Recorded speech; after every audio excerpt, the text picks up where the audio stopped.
नमस्ते। आज के इस विश्लेषण में हम बात करेंगे 2026 के तमिलनाडु विधानसभा चुनावों के बाद हुए उस बड़े राजनीतिक भूकंप की जिसने सबको हैरान कर दिया है। मतलब सोचिए, दशकों पुराने गठबंधन ताश के पत्तों की तरह बिखर गए। चलिए समझते हैं कि आखिर ये सब हुआ कैसे। अब सबसे बड़ा सवाल जो हम सबके दिमाग में है, डीएमके और कांग्रेस जैसी पुरानी सहयोगी पार्टियां जो 2024 में एक साथ क्लीन स्वीप कर चुकी थीं, वो रातों रात अलग कैसे हो गई?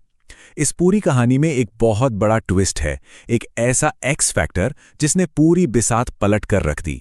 हमारा पहला मुख्य विषय है सुपरस्टार अभिनेता सी जोसेफ विजय की नई पार्टी टीवीके यानी तमिलगावेत्री कड़गम का धमाकेदार उदय।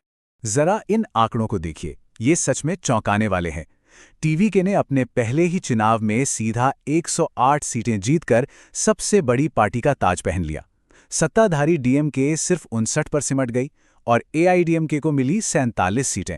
लेकिन दिलचस्प बात यह है कि टीवीके सबसे बड़ी पार्टी तो बन गई, पर स्पष्ट बहुमत उनके पास भी नहीं था। और बस यहीं से शुरू हुआ तमिलनाडु का सबसे बड़ा सियासी ड्रामा। तो चलिए अब इस त्रिशंकु विधानसभा के पूरे गणित को समझते हैं।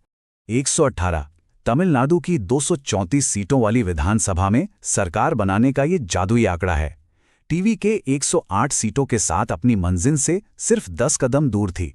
और यहीं पे एंट्री होती है कांग्रेस की, जो अपनी 5 सीटों के साथ अचानक से किंग मेकर बन गई। तो नया गठबंधन कुछ इस तरह बना। टीवीके के 108 विधायकों के साथ कांग्रेस की 5 सीटें जुड़ गईं। इसके अलावा सीपीआई, सीपीएम, वीसीके और आईयूएमएल ने भी बाहर से अपना समर्थन दे दिया। इन सबको मिलाकर आंकड़ा पहुंच गया 121 पर। मतलब 118 के जादुई आंकड़े से बिल्कुल सेफ मार्जिन। टीवीके के लिए रास्ता पूरी तरह साफ हो गया। लेकिन दोस्तों, ये सब इतनी आसानी से नहीं हुआ। 5 मई को नतीजे आए और तत्कालीन मुख्यमंत्री एम.के. स्टालिन ने इस्तीफा दे दिया। फिर 7 मई आते आते पर्दे के पीछे डीएमके और एआईडीएमके की बातचीत की खबरें उड़ने लगीं। कुछ विधायकों के हैदराबाद जाने की भी चर्चा रही। इन 3-4 दिनों की भारी उठापटक और सौदेबाजी के बाद फाइनली 10 मई को विजय ने मुख्यमंत्री पद की शपथ ले ली। अब आते हैं इस पूरी कहानी के सबसे ज्वलंत विषय पर, डीएमके और कांग्रेस के बीच पड़ी वो गहरी दरार। कांग्रेस का रातों रात टीवीके को समर्थन देना डीएमके को बिल्कुल रास नहीं आया। दोनों के बीच खुलेआम बयानबाजी शुरू हो गई। एक तरफ उदयनिधि स्टालिन हैं, जिन्हें लगता है कि कांग्रेस ने उन्हें बड़ा धोखा दिया है। वहीं दूसरी तरफ कांग्रेस के मणिकम टैगोर उदयनिधि की बातों को अस्वीकार्य बता रहे हैं और याद दिला रहे हैं कि कांग्रेस बुरे वक्त में हमेशा डीएमके के साथ खड़ी रही। चलिए इस बहस को थोड़ा और करीब से देखते हैं। तो अब बात करते हैं उदयनिधि बनाम मणिकम टैगोर की। देखते हैं कि ये जुबानी जंग कैसे गंभीर आरोपों में बदल गई। डीएमके की तरफ से उदयनिधि स्टालिन ने सीधा और तीखा हमला किया। उन्होंने साफ कहा कि कांग्रेस को 5 सीटें मिलने की वजह डीएमके के कार्यकर्ता थे।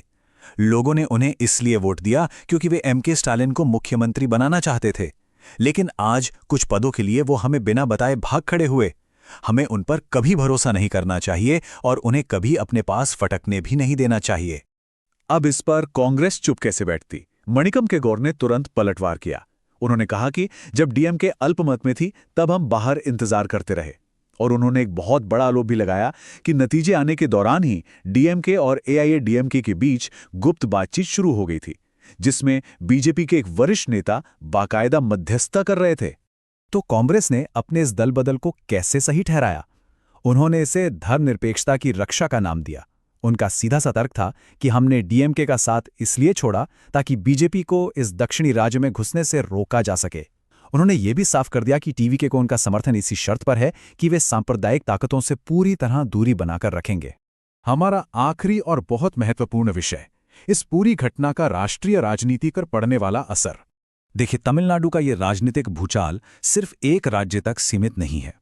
इसका सीधा असर राष्ट्रीय स्तर पर इंडिया गठबंधन पर पड़ रहा है।